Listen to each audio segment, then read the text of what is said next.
is a long time. Know then that it's the year 10,191. At this time, the most precious substance in the universe is the spice melange. The spice expands consciousness and brings long life and enormous health benefits. The spacing guild and its navigators use the orange spice gas to travel between worlds without even moving. Oh yes, I forgot to mention, the spice exists on only one planet in the known universe. A dark, desolate, dry planet. Hidden away in the desert are a people known as the Fremen, who one day believed that a Messiah would come. The planet is Arrakis, also known as Dune. Pure, unfiltered spice.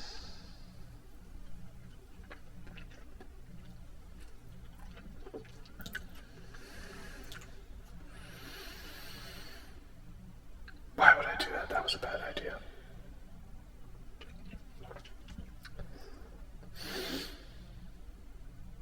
Can we just cut to the intro, please? I need a minute.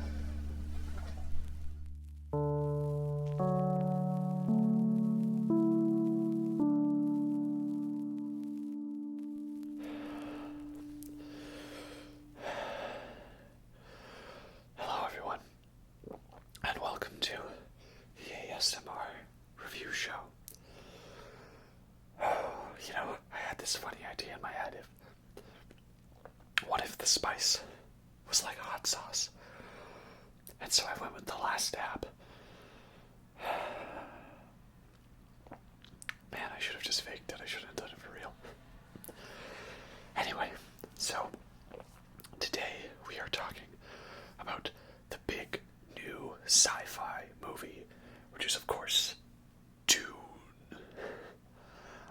This is a movie based off of the classic sci-fi novel by Frank Herbert, and it was, shall we say, infamously made into a movie in 1984, directed by an unknown person who refused to be credited. Okay, it was David Lynch. Then there was a miniseries in the 2000s, I think, or there was Children of Dune or something.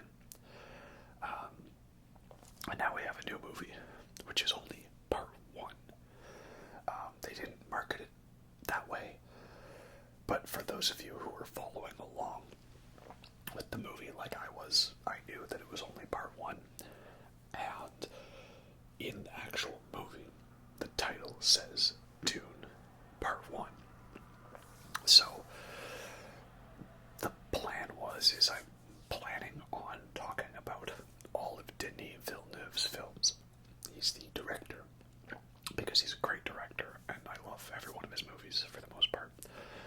And originally I was going to do like a recap of all of his films leading up to Dune, but I didn't really get around to that. And now that Dune's out, I'm kind of wondering, like, how much do I have to talk about it? Do I have enough to make it its own video?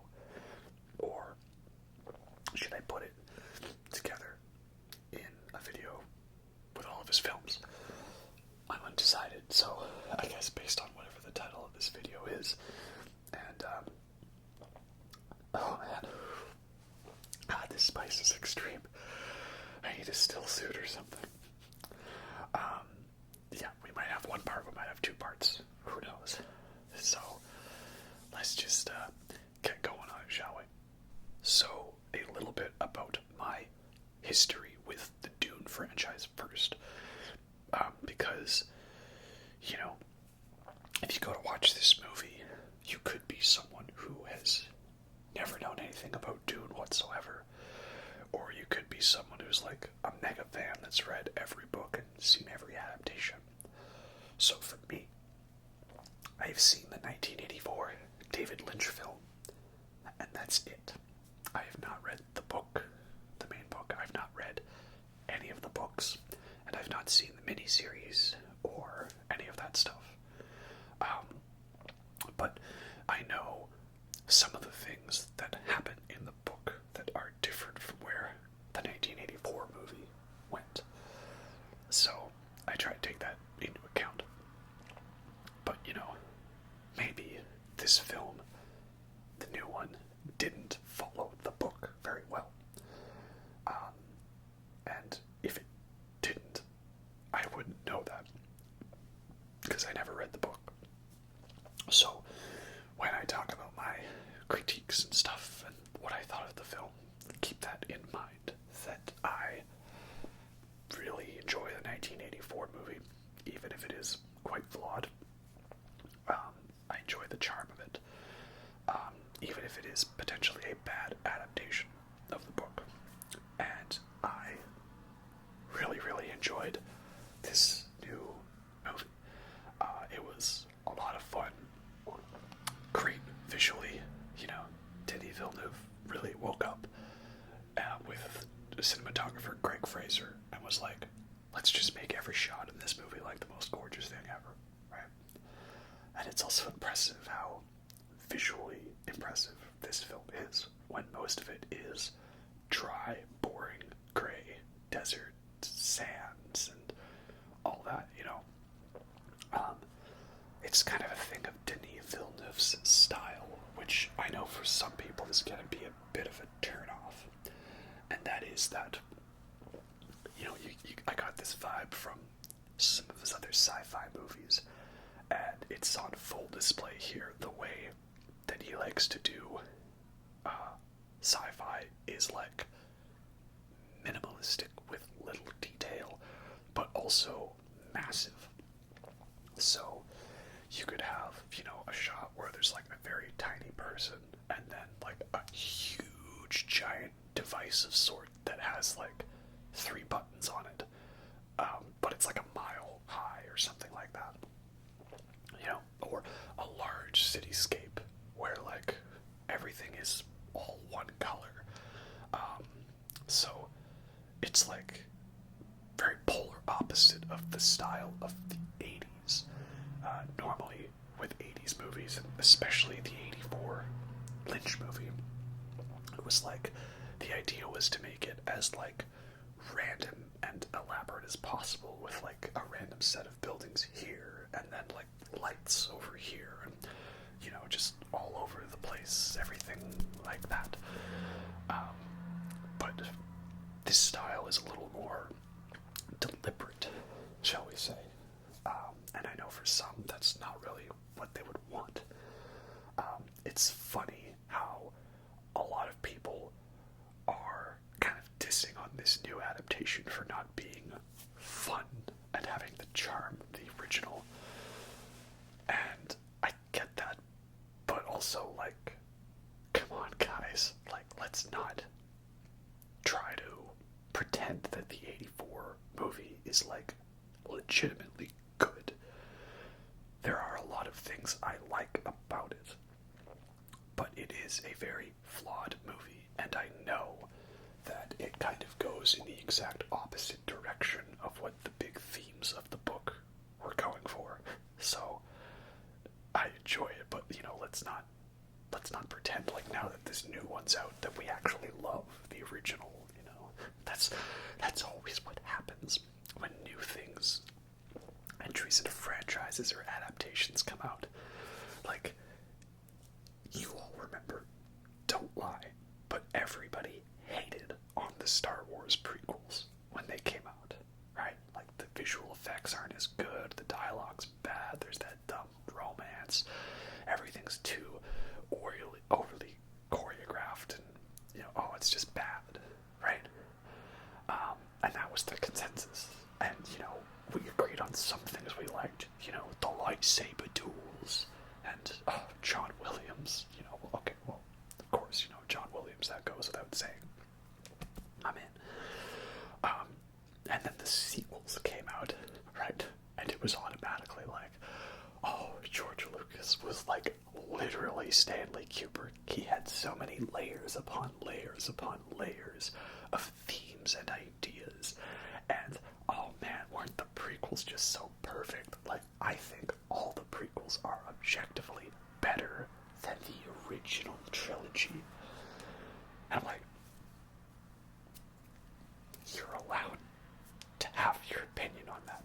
I'm not going to tell you your opinion on the movies are wrong.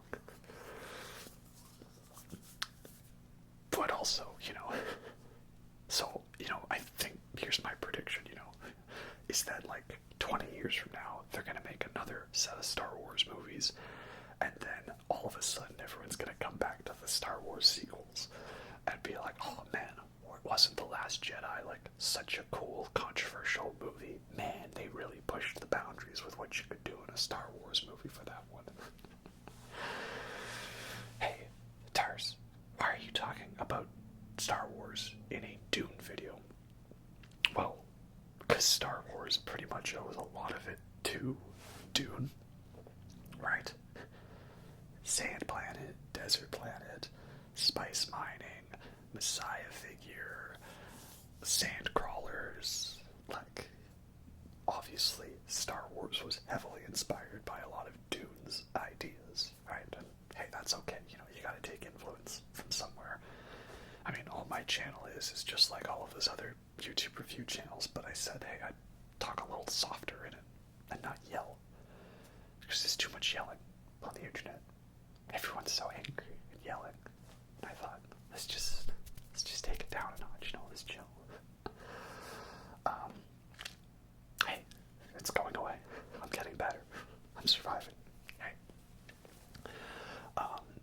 Speaking of influence, another great influence of Dune was Iron Maiden.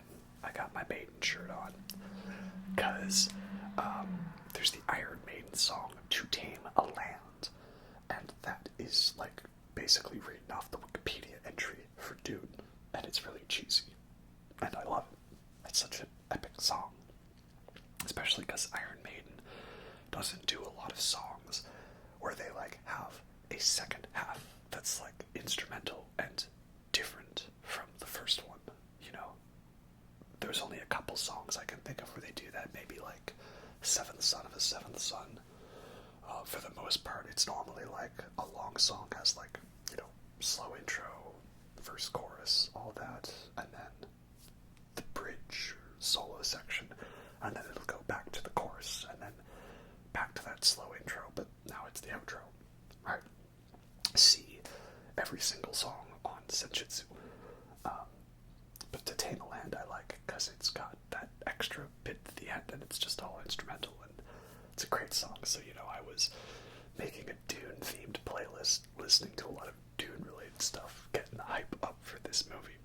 And another thing I gotta hype up is one of my favorite albums, and it's like basically the third shot of this movie is like literally the cover from Dope Smoker. So, get back in there. Yeah, so this is, of course, a great album. It's a fun album. A great concept. If you know, it's, hey, what if we did, like, a stoner metal song, but we made it 1 hour long, right? And then it's got, like, all, like, kind of Dune influence on, like, the Dune music, right? Dune metal. Yeah, it's great.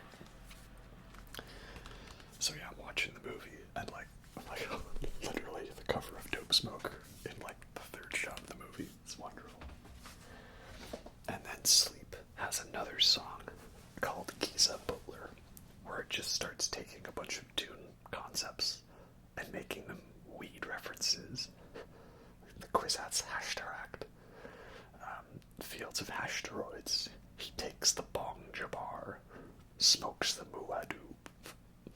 Wow, what a bunch of nerds. But I'm there. So, it's been quite a long intro, I guess. Maybe this will be its own video. We'll see.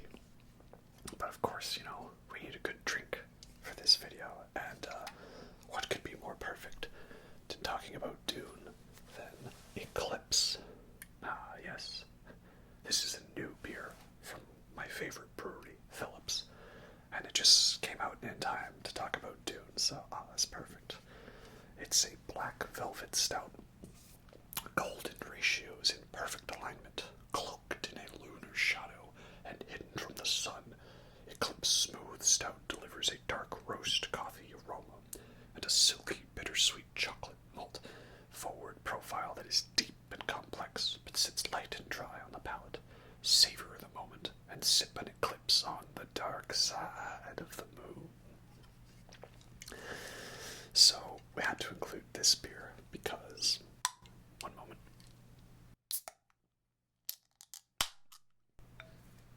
I just clipped my fingernails today. Anyway, Prost.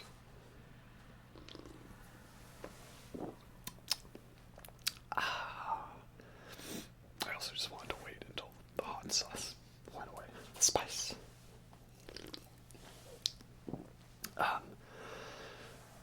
There was the attempted adaptation of Dune in the 70s by Alejandro Jodorowsky. A very interesting person, shall we say, from some of the ideas. And that project never came through, but it is a good thing that that project was attempted for many reasons. One of which is the idea is that Jodorowsky wanted to use Pink Floyd music in Dune, and I feel that's why they specifically used a cover of the Pink Floyd song Eclipse, the last track off of Dark Side of the Moon, in the first trailer.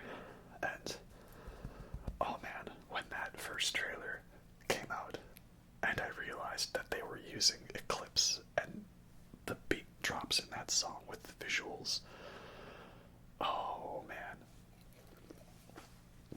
I probably watched that trailer like at least 5 times that first day it came out, because I was a fanboy, you know.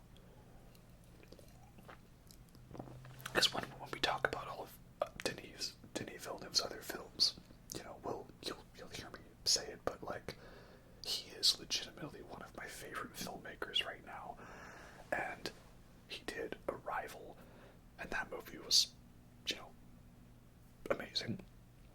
And then I heard he was going to be the one to do a Blade Runner sequel, and I admit, you know, I was skeptical on that at first, and I think my first viewing of the film, I kind of was upset at that film, because I was watching it for what I wanted it to be, not taking it in for what it was. I mean, and also, I had a really cynical friend who absolutely hated it, and so, you know, him spouting off all his negativity next to me was probably influencing me. So, you know, I have a review on it, but I wouldn't recommend you go watch that, because that was like a just got out of the theater sort of reaction. Here with Dune, I've had more time to like mull it over and see it in the theater, and then think about it, and then, you know, watch it on streaming, and, you know, reflect on it more. This is why I don't like doing like out of the theater style reaction, because sometimes you can watch something and then you watch it a second time, you have a completely different experience to it, right? And sometimes it gets better, sometimes it gets worse. Blade Runner 2049 got better for me. So then I hear that this guy who delivered a fantastic sequel to one of my favorite movies, Blade Runner, I hear he wants to make Dune, and I'm like, yes, sign me up. Like, you know, you should do a remake of a movie that either failed or like wasn't as good or has potential, and that's Dune. And so then I announced he's gonna do it. I'm like, yes. So shows you how passionate I am that I can rant for like 17, 18 minutes, and we've barely even really talked about the movie, but you know, that's how I roll. It's my rant and my channel, and you're all just stuck here enjoying it. So, I mean, I don't know what you want me to say that's like spoiler free. Like, movie's good. It's good. It's really good. I like it. it's odd that, like, some people find this movie slow and boring, because I was like, really? That was 2.5 hours? That felt like it was 90 minutes. And, like, some things that they've gone into more detail in this one than in the 84 version. But also, I feel like there's stuff that was left out. So in a way, like, I would have been okay with this movie being 3 hours. And I think it should have been, but Denis Villeneuve, he doesn't really do director's cuts. And he's been going on record constantly saying to everyone, like, this is the final cut of the movie. There's no director's cut. It's not going to happen. That's a little unfortunate. Especially because, like, Blade Runner 2049 was a lot longer and slower of a movie. But I feel this one they were trying to go a little more mainstream with the style because Blade Runner 2049 bombed at the box office. So hopefully they put some deleted scenes on, like, the Blu-ray, and then someone can edit them in for me so I can have my 3-hour version. Right? There's certain characters who I feel got more development in the 84 one than in this one. I mean, I'm trying to keep it spoiler-free, but also this is a remake of a pretty popular movie, of an adaptation of a book that's been out for 50 years. So, if you've gotten to this part and you were worried about spoilers, we might start getting into it. So I'll just say this in terms of expectations of Dune, is that this is part 1, and thank fudge that part 2 is confirmed. You know, it was only like a day later, but still I was a little worried, right? But this is part 1, and it does end, like, at a point that is, like, halfway through what would be the 84 movie. In fact, it's actually pretty much exactly where, when they first announced there's going to be 2 parts, I kind of thought, okay, they're going to end part 1 here. And I was right. So be prepared for that. But also, I do think that this does have, like, a proper film story, and I really actually dug the ending to this movie. A lot of people complain that it's abrupt, right? No, I felt it was the perfect place to end the movie. Thematically, especially. But that could be spoilers. So I'm just going to get into talking about every little detail I can think of now. I feel like if you're watching this video, you're probably just wanting to hear what I have to say about it, or watch someone geek out over it, and you've seen it already, you know? My reviews aren't coming out like 5 days before the movie comes out, so. Spoilers, let's go. Okay, so spoiler alert, the movie ends right when he meets Zendaya and Johnny and gets accepted into the Fremen, and that's like the perfect place to end it, because it's basically the end of Paul Atreides and the beginning of Paul Muad'Dib. So let's work our way from the beginning, though, you know. Yeah, I've talked about the style already, but the big monolithic structures, and there's always, like, people in the background, sort of, for scale, so you can see how massive some of these structures are. It's very well designed, very beautiful. It's annoying, though, that the version on streaming right now is, like, the non-IMAX version. I got to see this movie in IMAX, thankfully. And, you know, like, when there's scenes that were filmed in IMAX, it expands to the full screen. So you can have, like, the wide-angle lens, but also not widescreen. And, yeah, they're only streaming, like, the regular version, not the IMAX one, which is odd. So hopefully the Blu-ray will have the IMAX version, because I don't get bothered by, like, the changing aspect ratios. I know some people complain about Christopher Nolan movies doing that, and, you know, I like that he is probably the main one who's been helping push this IMAX thing. Like, you think about like Dark Knight when it came out. Like, he had scenes shot in IMAX. That's some of the action scenes, because the IMAX cameras are very bulky and they're very loud, so you can't really do dialogue scenes with them. And ever since then, you notice a lot of big movies are going out of their way to film their action scenes in IMAX. So I'd say that's a good trend, because it looks great, and IMAX cameras aren't little small ones you can run around to do bad shaky cam with. You got to be very deliberate with them, and it looks gorgeous. So, a lot of scenes shot in IMAX for Dune. I hope you guys got to see it in IMAX if possible, because it was a glorious experience.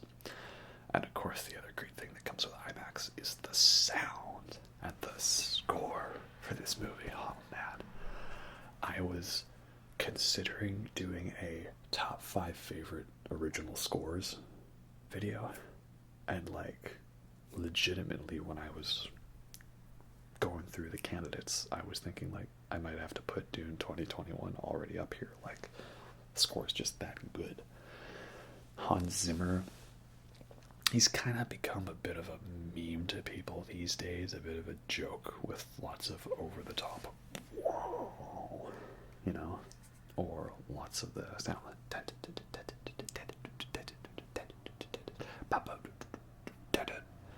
Right, we like to meme on Hans Zimmer, but like, let's give him credit. Like, when he brings his A game to the score, he really brings it.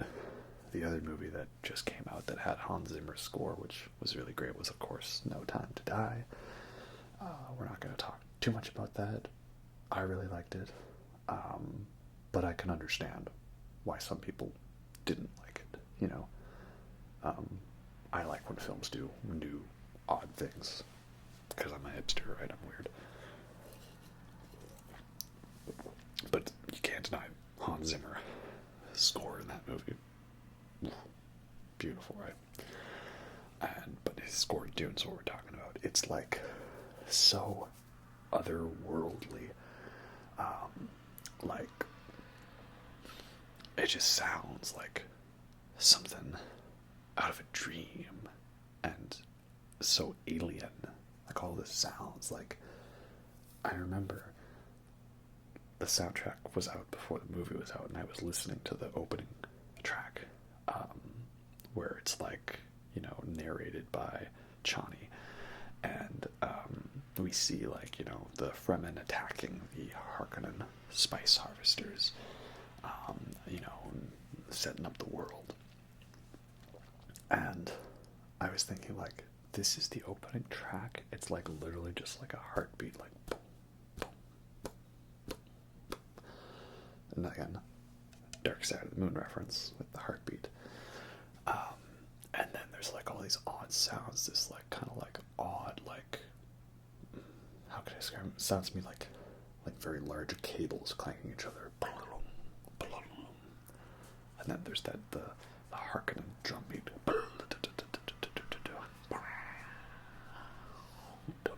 It just keeps building in intensity. Like, it was such a cool way to work in a Pink Floyd reference, an uneven beat, perhaps the whole "If We Walk Without Rhythm," you know, throwing that into the mix, and also when the bass speeds up, it kind of is like helicopter blades. And this movie has pretty much an equivalent to like science fiction helicopters in the ornithopters, orthoraptors, orthocopters. I feel like I've seen the word so many times, and now how it actually is. Orthoraptors, ornithopters. The futuristic Hueys, you know, it's basically they're all flying in formation like it's the choppers from Apocalypse Now, right? Speaking of Apocalypse Now, there's so many great film homages in this one too, and I feel like Denis Villeneuve went out of his way to put references to legitimately every one of my favorite films. You haven't seen my top 5 favorite films of all time video. I can just spoil that one and rattle them off. But it's Alien, Mulholland Drive, Aliens, Apocalypse Now, 2001: A Space Odyssey. So, another development from the whole failed Jodorowsky's Dune is that he brought on a bunch of weird artists to design the planets and the houses of Dune. And he brought on Swiss surrealist H.R. Giger to design the Harkonnen planet, Giedi Prime. And while the project never went about, of course, H.R. Giger, he met Dan O'Bannon, a scriptwriter at the time. And Dan O'Bannon was working on a script for a movie about these astronauts encountering a weird alien creature, like a horror movie, because he had helped John Carpenter, of course, director of Halloween, The Thing, Prince of Darkness. He'd helped John Carpenter make Dark Star, which was basically a student film, but it got a full-scale theatrical release.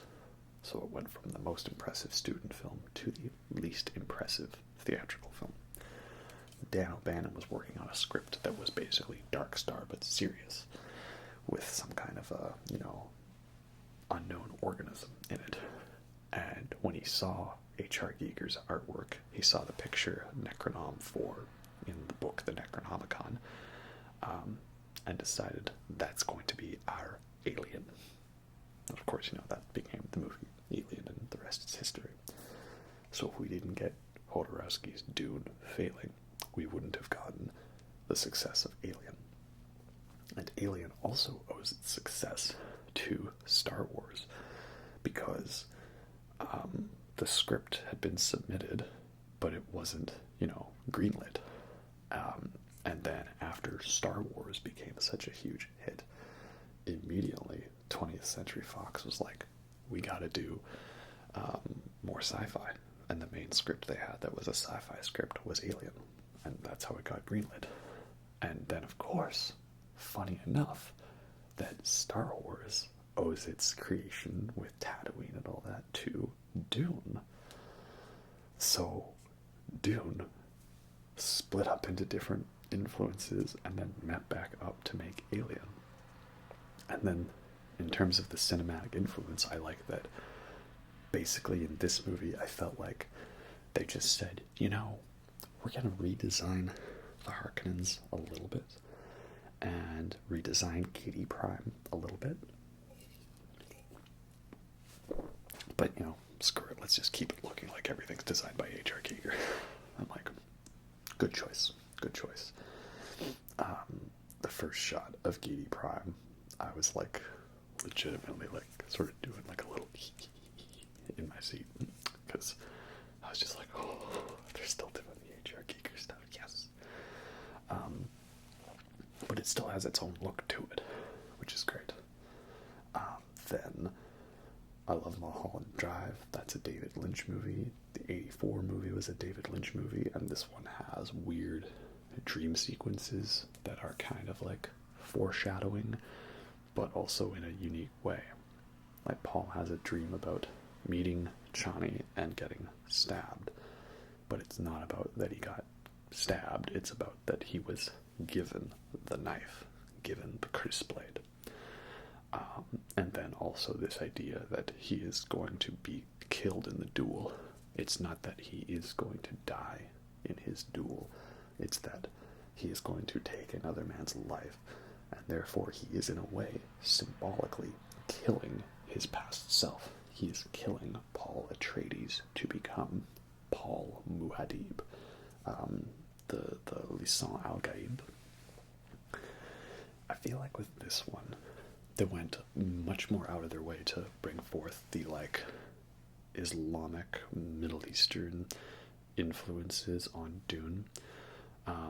From what I have heard, don't fully take my word for it, but Frank Herbert, when he wrote Dune, was very inspired by Lawrence of Arabia, the film, and also he was really researching Islamic culture at the time, Because the whole idea with the Dune book is that it's like a critique of the whole white savior trope.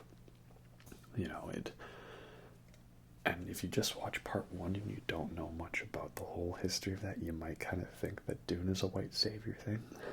You know, this gorgeous looking white guy with long hair comes into a desert place, and there's all these timid people wearing, you know, religious face coverings and having darker skin, and he's like, you guys are oppressed, and I am going to be the one who saves you all from yourself, right?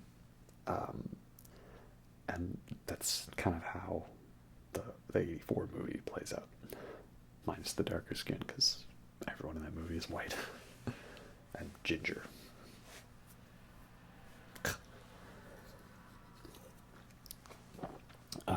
But in this one, I feel like they kind of brought out those influences more.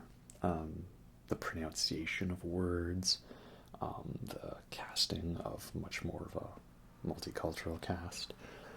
I definitely feel that was brought out more in this version and highlighted and accentuated, and I like that because it seems to me this is a crucial part of what makes the original story so good. Something that has gotten lost in translation through many adaptations. Something I didn't know about when I became a fan of the 84 movie. So good to see that we're getting some due diligence, some, you know, good respect paid to the original influence.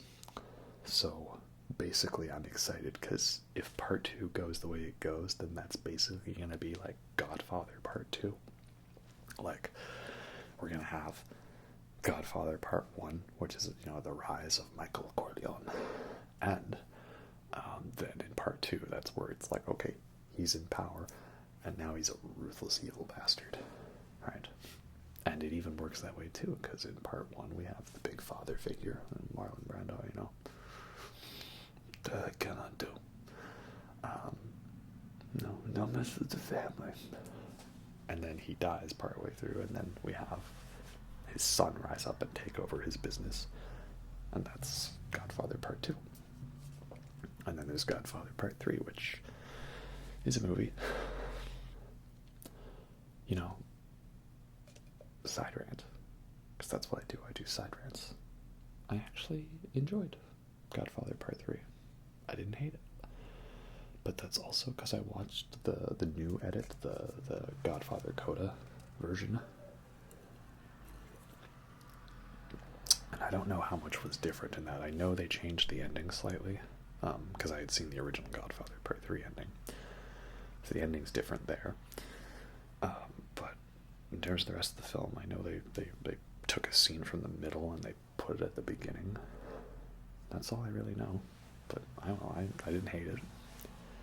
Maybe that's because, like, I already knew going in it wasn't going to be that amazing. So, like, I wasn't, you know, sitting in the theater in 1990 getting hyped for Part 3 and being like, oh, that's it. That's unfortunate. So, then for other cinematic parallels, we have Apocalypse Now references.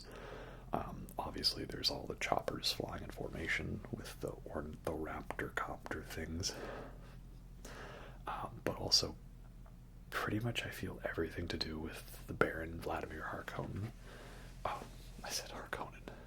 It's Harkonnen, I think. Harkonnen. That's how they say it in this movie. Harkonnen, not Harkonnen. Everything to do with him is basically like totally Marlon Brando out of Apocalypse Now, right? He's all sitting in the shadows and bald and very large guy, and he's just like rubbing his head like, ah, Arrakis, my planet, my desert, my Dune. Tell me, Rabbit, what is a gift? Not a gift. And there's random shouting, and yeah, everything to do with him. Or like he rises up out of his oil bath thing, and that's like Martin Sheen rising up out of the water all near the end of Apocalypse Now. Like, great homages there. And then you got the 2001: A Space Odyssey references. There's a shot of like the ship landing on Giedi Prime, and like, you know, a slow rotation of like the doors opening for it to go through, the big circular vehicle that the Spacing Guild navigators travel in to be all like, you know, like, will you accept, you know, to take control of Arrakis? Very much like the ship going to the moon in 2001. Some of the flashy lights in the end credits sequence gives me Stargate vibes. Yeah, parallels and references all over the place, you know, so I love it. And it's interesting how we never really see the Spacing Guild navigators. You know, I don't know how they're supposed to look in the book, but like, you know, in the movie they're like a weird like creature thing floating in, you know, spice gas, and they're constantly inhaling the stuff, and they like make the calculations to like instantly jump between, or I don't know if that was a movie thing and it's different in the book. But like in the movie, we never really see interstellar or intergalactic travel. It's kind of like there's the big ship in orbit, and all these little ships just go into it, and then they come out of it, right? It's a very hard cut when they're leaving Caladan and now they're on Arrakis. And it's an interesting choice. It's like, it gives this very like mythical, magical vibe to space travel. And that magic thing, I think, is carried over to the Bene Gesserit, you know, the Spice Girls, as they say. That is, it's the order of, like, witches, essentially. And they are secretly pulling the strings behind galactic politics to, you know, influence, and they're doing a bunch of like eugenics style selective breeding to produce the superhuman, you know, the supreme being, the Kwisatz Haderach. And basically our main character, Paul Atreides, his mother, Lady Jessica, played amazingly by Rebecca Ferguson, you know, her in Mission Impossible, yes, her in Doctor Sleep, oh my lord, yes. So she's just great. But perfect casting. The cast, everyone in this movie is great. So she believes that, you know, her son Paul Atreides could be the Kwisatz Haderach.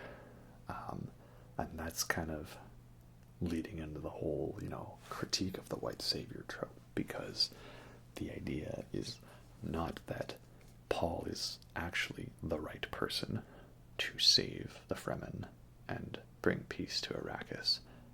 He's been predetermined to do all this stuff. Everything's been arranged, you know, the spreading of the myth of the Muad'Dib, to get all the Fremen as soon as they see him, being like, it's him, he's the Messiah, you know. And then, you know, technically it's actually, no, he's not the Messiah, he's a very naughty boy. Right? No, in this case, the mother is actually saying, like, yeah, guys, he's the Messiah. Mm-hmm. So I really like that. They've really brought out that detail a lot more in this version. The Bene Gesserit look so great in this one.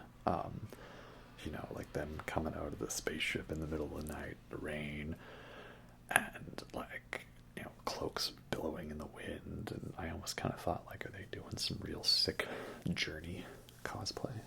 You know, that PlayStation game Journey? That's a fun one. That's the other thing I love about Denis Villeneuve films, is like the way he has scenes at night. A lot of movies, I feel, kind of cheat on nighttime scenes. Like, they make it dark, but like not really as dark as it could be. And then you look at like the nighttime scenes in Sicario, Like mainly when there's the two cars stopped, the police car and the one gangster's car, the mob guy's car, drug lord. And like that scene is so dark. Like there's just little bits of light here and there, right? And enough for you to make out what's going on, but like it's not like, you know, they've cheated or anything. Like everything in the background is completely dark, as it would be in that scenario. That's the same thing with the nighttime scenes here. They don't cheat on that. I like that. So, really great when it comes to all the nighttime stuff. And Bene Gesserit, the way they use the voice in this movie, basically this kind of like Jedi mind trick type of power to compel you. Love the way they've depicted it in this. Like, you never really got the power of the voice in the 84 Dune. They just put a weird effect, you know, like, nail, right? Or, yeah, boy. But like in this one, like it almost seems like Paul kind of almost blacks out for a second. Or we see in Lady Jessica's mind the image of her being compelled to hand Paul the glass of water. So, all really great stuff. And also, talking about the casting, another great person in this movie is Josh Brolin as Gurney Halleck, who was originally portrayed by Sir Patrick Stewart in the 84 version. Well, Josh Brolin is now Patrick Stewart, but he does a really good job with it. You know, the scene where they're doing the shield practice, right? And, you know, Paul's just like, I'm not in the mood. And I always loved Patrick Stewart in the 84 version. Mood. Mood's a thing for cattle. I love play. Your enemy doesn't care, you know, if you're in the mood. And I love how just anyone goes near the dude, they just grab him like, no. So Josh Brolin definitely still embodies those character traits. You know, mood. Your enemy doesn't care if you're in the mood. You've never met Harkonnen. You've never met Harkonnens. They're brutal. Right? And we don't get a scene of Patrick Stewart carrying a pug running into battle yelling, long live the dog. But we do have, you know, Josh Brolin leading a charge to great Hans Zimmer music with the most electric metal sounding bagpipes that there ever was. So it's a pretty close second, I would say, in that regard. I also like how there's a lot more use of the Holtzman shields in these ones. It was a thing that was kind of in the 84 one, but barely. They do the shield practice. And then Duncan Idaho wears a shield in one scene, and it doesn't even work. And like, that's it. And I understand it was probably a visual effects thing. You see the visual effects of the shields in the 84 version. It's quite dated, you know. No, yeah, it's not that great, you know. So I understand why they didn't really use them. But here, the visual effects of the shields are great, and they use them a lot more. It's weird because some people still don't understand how the shields work, and they do a pretty good job. You literally see Paul, like, he shows you with his blade. He, like, if you hit the shield, it bounces off, and if you slowly allow the blade to pass through the shield, you can get through. And Gurney even says, good, the slow blade penetrates the shield. So the fighting's interesting because you have to, like, fight, like, swinging hard to hit your opponent, but then you have to stop and go slow at the last second to break their shield. It's a very interesting way of fighting. And then I like how they show the different weapons they have against shields. Like the Harkonnens drop these kind of bombs that, like, hit the shield and then slowly dig through it. Then the explosion happens, the ship blows up, and its shield contains the explosion for a brief second before the shield is destroyed, and thus the explosion gets out of the shield. So that's a really cool way of showing all this tech. The one thing that they don't really go over in this film, which I kind of read up on because I was a little confused by it too, but it's like, why doesn't everyone have shields, and why don't they use laser guns? They use, like, what seems like standard military weapons, like guns or, like, you know, rockets, explosions. Why where's the freaking laser beams?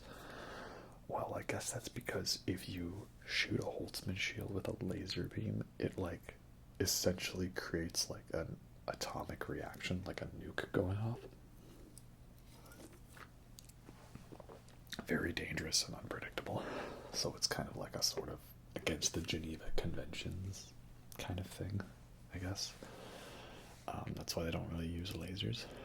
So, and I think I heard there was in some extended Dune thing where like someone essentially uses that, like they lure a ship into lasering a building and it has like an active shield on it, and they use that intentionally to do explosion, kind of like a light speed ramming kamikaze technique of sorts.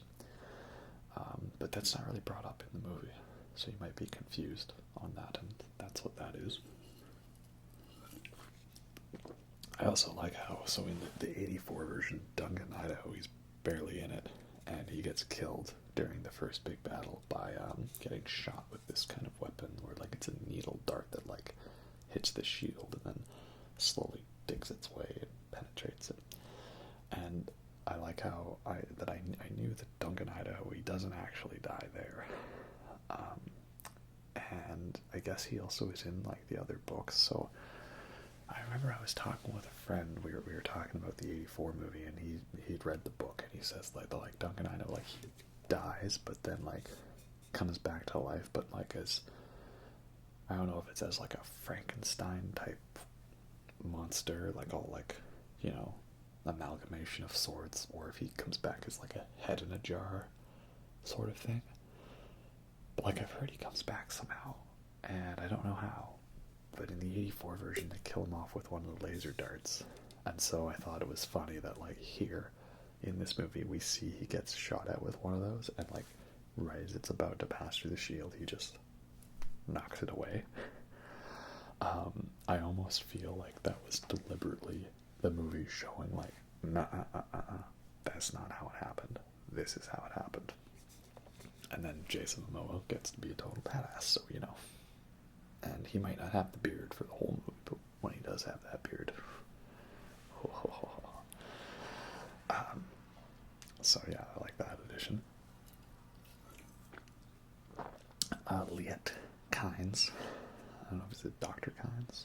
I just want to say Dr. Kynes because that's like Dr. Kyne from Dead Space.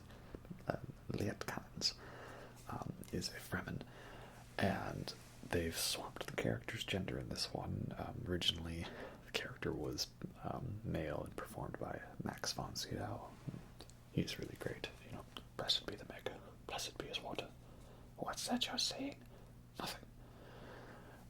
So this is here, Liet Kynes is female, portrayed by Sharon Duncan Brewster, and she does a really good job with the character. I mean, you know, you got to live up to Max von Sydow, and I think that's one thing you can't disagree with. The 84 Dune also has a really good cast. Kyle MacLachlan, Jürgen Prochnow as the Duke. I forget the actor's name for the Baron, but like he's deliciously over-the-top 80s movie villain in original Dune, even if it is a little cheesy. You know, I prefer Stellan Skarsgård as the Baron in this one, you know. Oh, fighter. What is a gift? Not a gift. Those Atreides will soon pay for what they've done. Kill them all.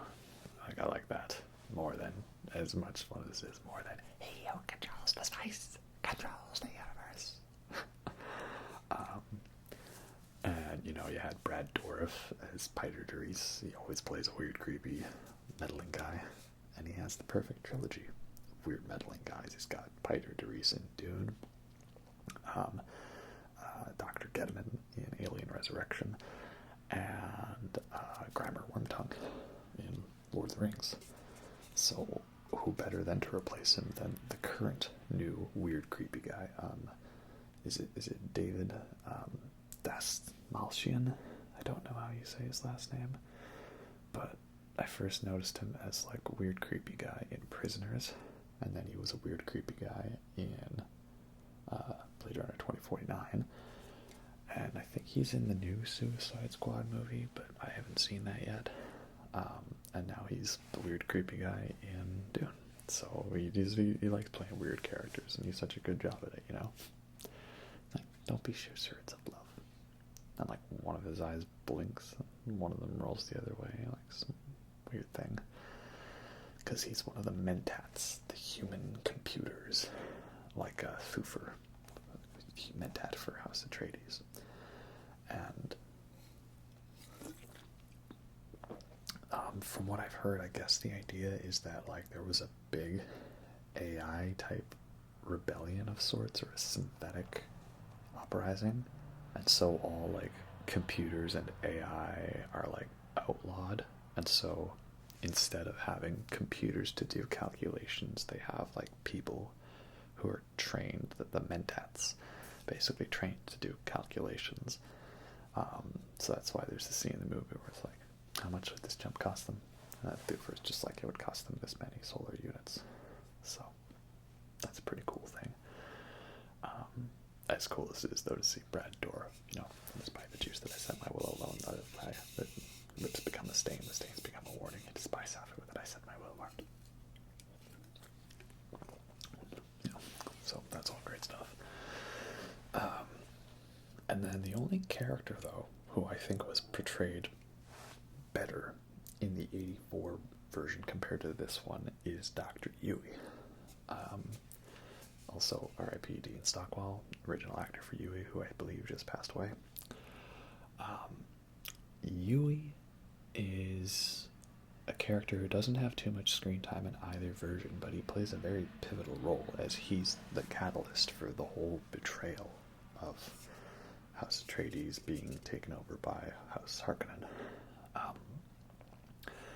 Because he's really only in like one or two scenes leading up to his betrayal. So I feel like if you're not familiar with the 84 version, that it kind of comes out of nowhere. Like, as someone who had seen the original film, like, I understand all of the context behind it, but it does feel quite rushed in this one. And apparently it is one of those extended scenes that was filmed and cut.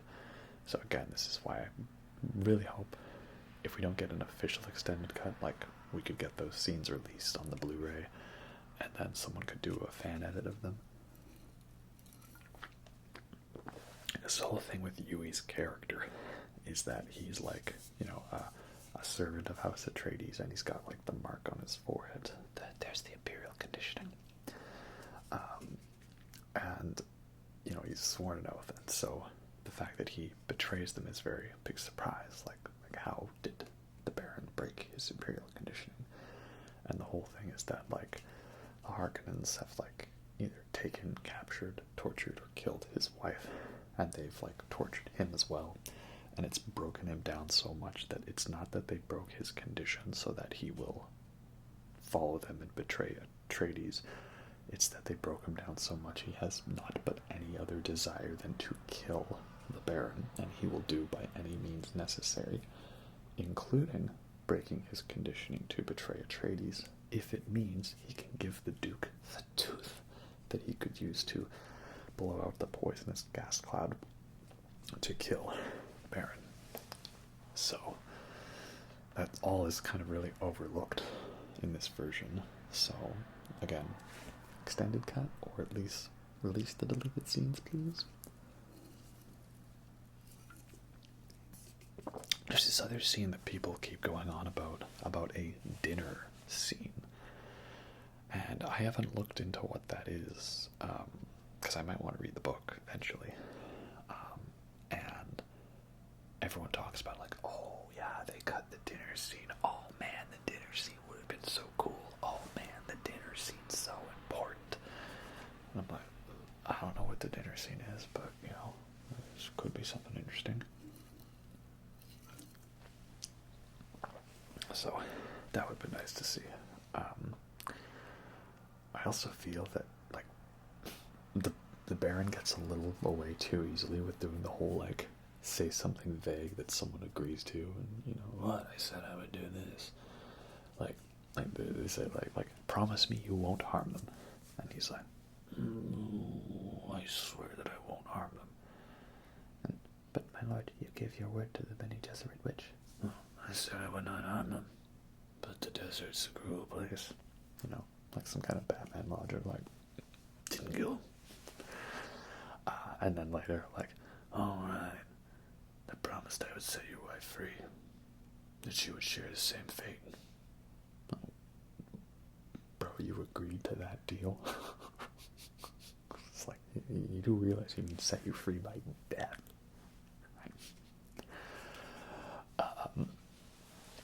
But yeah, the other thing that's different in this one is like when the Duke, played brilliantly by Oscar Isaac, does this whole the poison tooth. Like they made it in the '84 version that he accidentally blows the poison onto Fighter Derice by mistake. But in this one, it's like he does poison the Baron because you see the gas go through his shield, but I guess because he had a shield, it kind of saved him, because they find him later in the room. He's like floating on the ceiling, and they've got to give him his oil bath. You know, his whole Apocalypse Now scene. Alright. I'm not sure, but another fun Star Wars connection is Oscar Isaac, of course, Poe Dameron in the Star Wars sequels. And in this one he says, I always wish I could have been a pilot. And in the so he wishes he was a pilot. In Star Wars, he is a pilot who used to be a spice runner, or smuggle spice. Because in Star Wars there's the spice mines of Kessel. Obviously a Dune reference if you say anything about spice. Spice. It's got to be about Dune. So, fun connection there. I think the film also does a good job of like conveying information without the ASMR narration. And don't get me wrong, of course, I'm not going to complain about the ASMR narration in the original.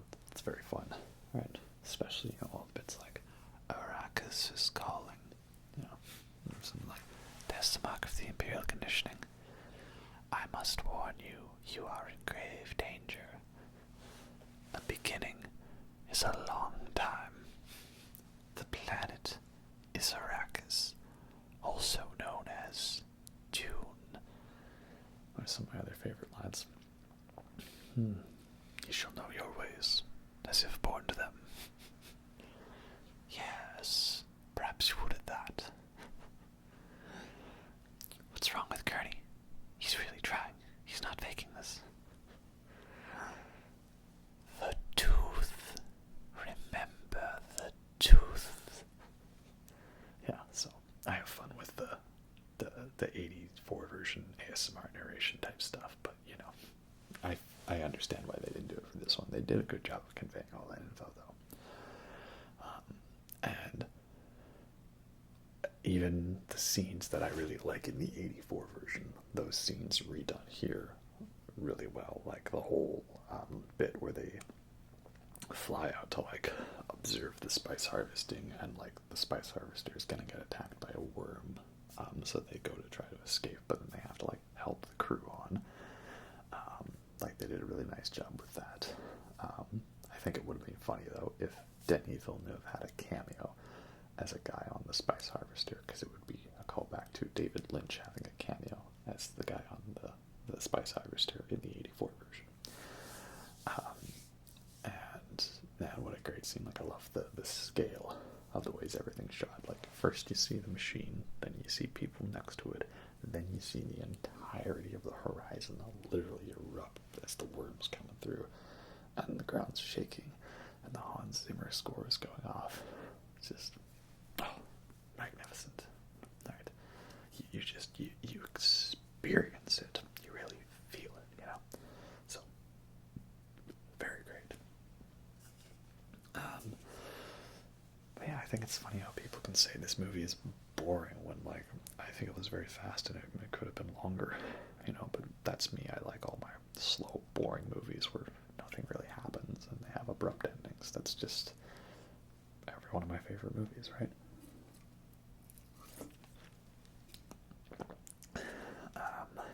And yeah, it is kind of cool that this film has a bit of a unconventional structure to it, shall we say.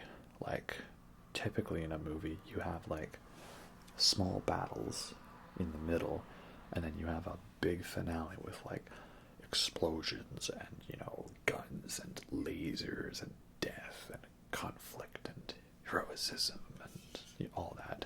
And in this movie, all the big explosions and moments are happening, but for the most part, they're in the middle of the movie and they're in the background. That's not really what you're there for.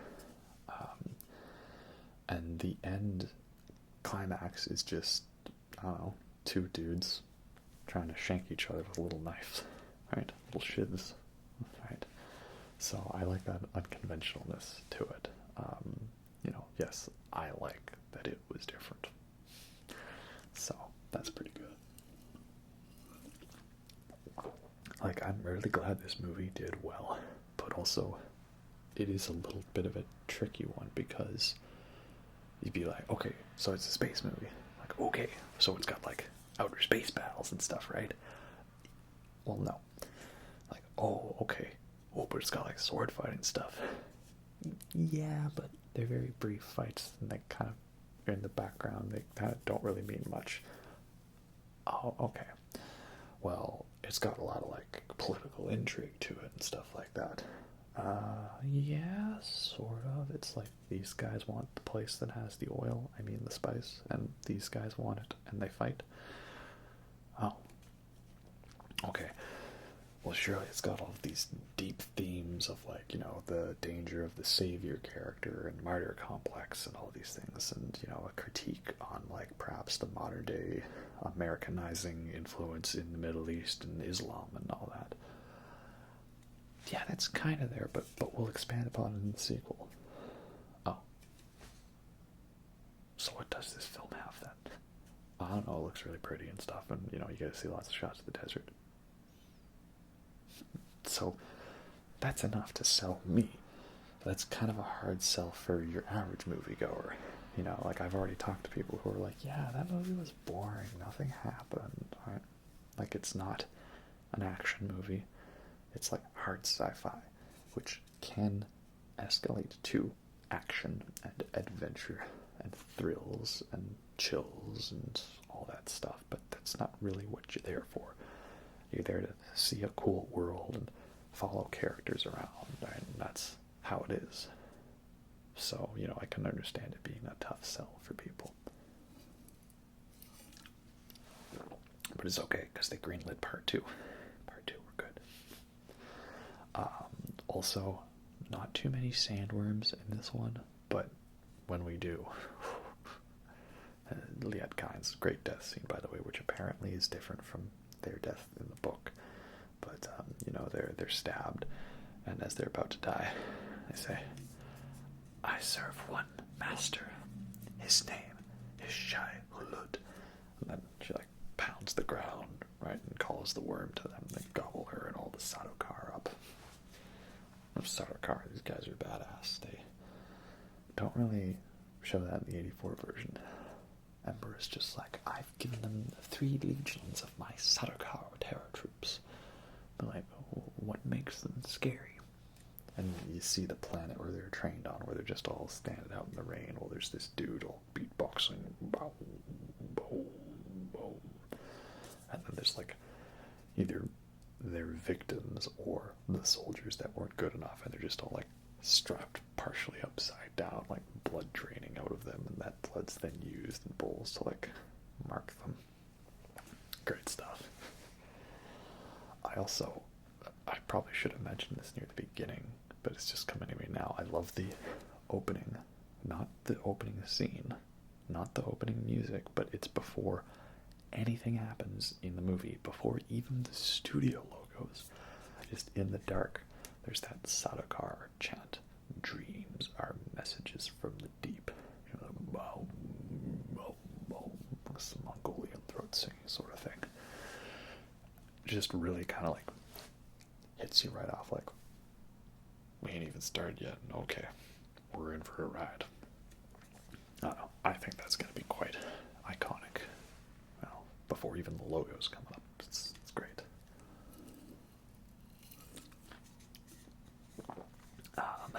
And yeah, sandworms are great. The design is a bit different than the whole tri-mouth sort of thing. It's now more almost like a whale type thing. thing with like the baleen and the teeth rings and stuff. But still quite epic. Can't wait for Paul to ride that sandworm in part 2. And I'd better hear some like total Toto style electric guitar riff, because I love Toto's score for the original Dune. It's so 80s, but it's fun. It's fun. Also, there's no Fade in this one, who was played by Sting in the original. And the whole thing with Sting in the original is like there's that bit where like he walks out and he's wearing like some little codpiece thing, right? Because he wanted to do this scene fully nude. The producers heard that, were like, dude, we can't do that. So they made that thing in like a couple minutes for him to wear. So I want them to get Ryan Gosling to play Fade, and then I want him to do the scene with full frontal nudity. I don't know if Ryan Gosling would agree to that, but like, you know what I mean? Like I want to see that, right? I want that to happen. You know, give Denis Villeneuve, give him the chance to do the full frontal nudity that David Lynch couldn't do, right? Plus, they're always throwing female nudity all over the place. What's wrong with a little male nudity, right? That's just me, though. But yeah, it's an interesting end of the film because, again, there's a lot of stuff that's like skipped over in the '84 version that I didn't know about because I haven't read the book. But like here, where they meet up with the Fremen is a lot more of an extended sequence. Like they meet up, and the Fremen decide, you know, hold your breath. We don't want to waste the precious water in your body. You know, you saw how they outrun Shai Hulud. I love Javier Bardem. He's so great. Everyone's great in this movie.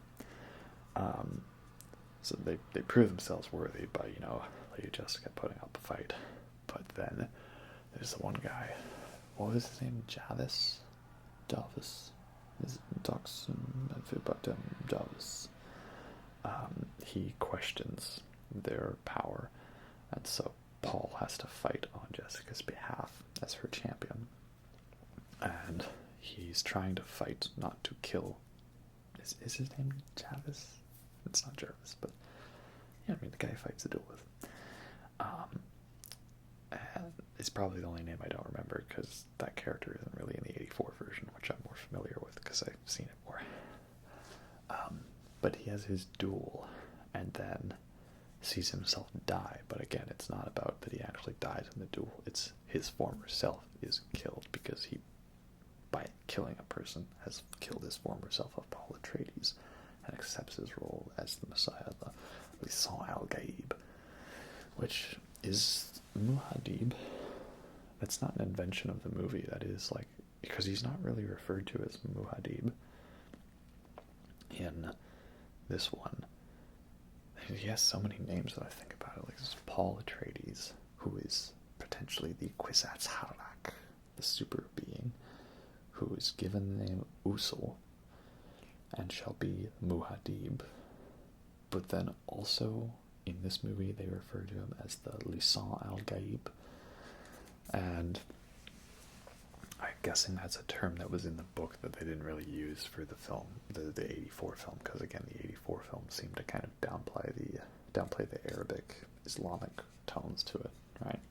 You know, everyone was out in the desert and they were still like pasty white. Like, what are they, Jesus?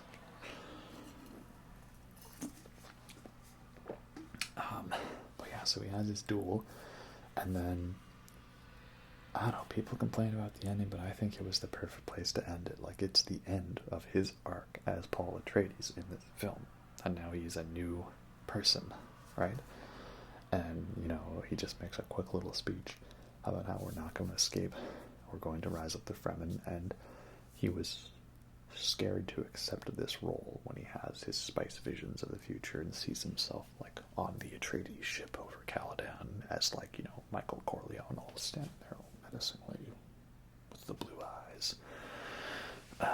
Is it the eyes of Aurelian? Forget. And so he's accepted his new role, so they're walking off, you know, the Hans Zimmer score is swelling, and you know, they get to see a cool shot of like a Fremen riding a sandworm. And Shani even says the line, you know, this is just the beginning. Like, yeah, it is just the beginning. And, you know, if you knew anything about it, that's how it should be. But my other favorite detail about the ending is like Paul triumphantly walking off, and then Jessica kind of standing behind, kind of smiling, and then she just sort of pulls like a, you know, like watching with a look of concern, like, we will be keeping an eye on you, young Paul Atreides. So, what a magnificent way to end the film. I also didn't talk about the Gom Jabbar sequence yet. That was great too. Really fun, you know. Apparently there's more to it in the extended version, a lot of trailer lines that weren't in the film. Yeah.